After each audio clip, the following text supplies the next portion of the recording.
سعودی عرب میں کفیل کے ہاتھوں یرغمال ہونے والی شازیہ پنور بالآخر عوامی آواز بلند ہونے پر آزاد ہو کر پاکستان پہنچ گئی۔ ان پر پھول نچھاور کیے گئے اور انہیں اجرک پہنائے گئے۔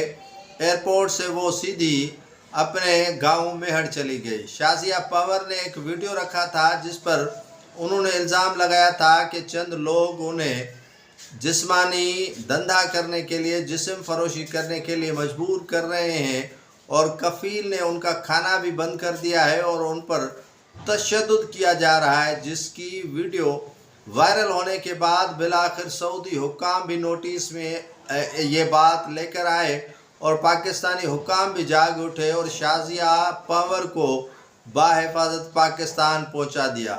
کہنے کا مقصد یہ ہے کہ آئندہ خیال کریں، اپنی خواتین کو اس طرح کسی کے حوالے تو مت کریں۔